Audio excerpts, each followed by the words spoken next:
Before I get started, if you guys like our content, please leave a like and monster mash that subscribe button to be updated and notified on all Monster Planet content. Anyway guys, let's get right into the video.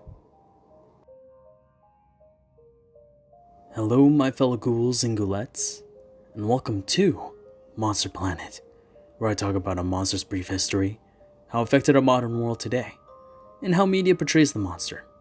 I'm your host Marlon Gonzalez, and today's monster is going to wisp you off your feet. So, let's get started.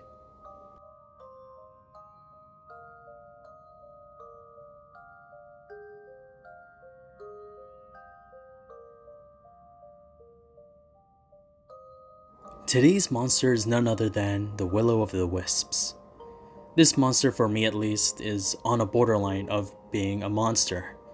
And I don't know really where to place it as. Either it is a monster or it's not a monster. But I don't want to get into it. Anyway, let's get into its history before I have maybe a 10-minute rant on how it might not be a monster. But that's besides the point. It's said that its first appearance was during the early 1800s, or even before that in Scotland. But its first written appearance was in the 1300s, with many depictions throughout Europe with similar descriptions and stories, though its origins are very unclear and only served as a cautionary tale. There were multiple names throughout history about the Wisps, such as Will with the Wisp, Ignis Fatuus, Jack-o'-lantern, Lantern Jack, and so much more. In Shakespeare's play of King Henry IV, he mentions the Wisps by their Latin name, Ignis Fatuus. They made another literature appearance in the 19th century for Bram Stoker's Dracula novel. The Wisps are depicted as a spirit or ghost that leads travelers to either to treasure or their demise. Their appearance comes in a bluish color, and sometimes the color can be depicted as red. For their physical forms, they either take up a bright light that really hurts your eyes, or a very dim light that you need to squint your eyes just to try and see them. Some of the abilities that they possess is that they're able to draw travelers towards its light, kind of like a dangler fish drawing its prey in. They also have the ability to predict the future. Even though its abilities are few, they are as deadly as they come.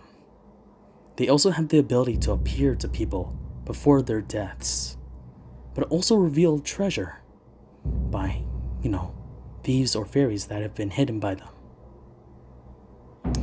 If I ever meet one of those wisps in person, I'm not taking any chances, even if they might lead me to a treasure or some kind of reward. I'm not risking my life for that.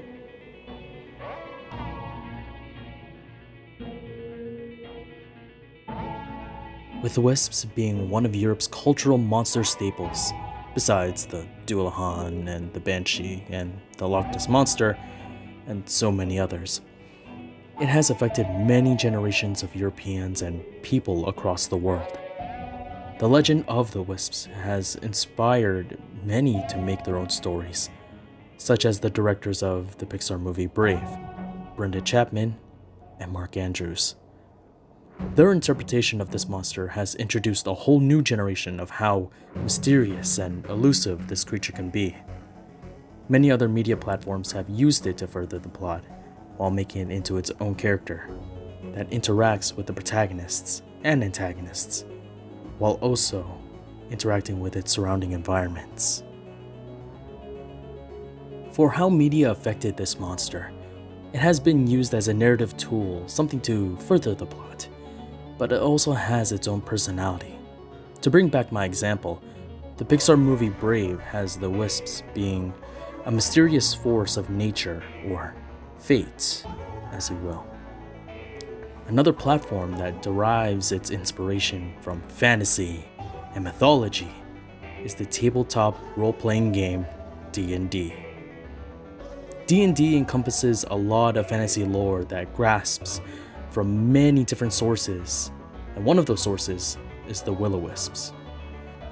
They made the wisps a creature of nature, something that comes and goes whenever it pleases, like a storm that suddenly appears, then dissipates, like it was never there to begin with.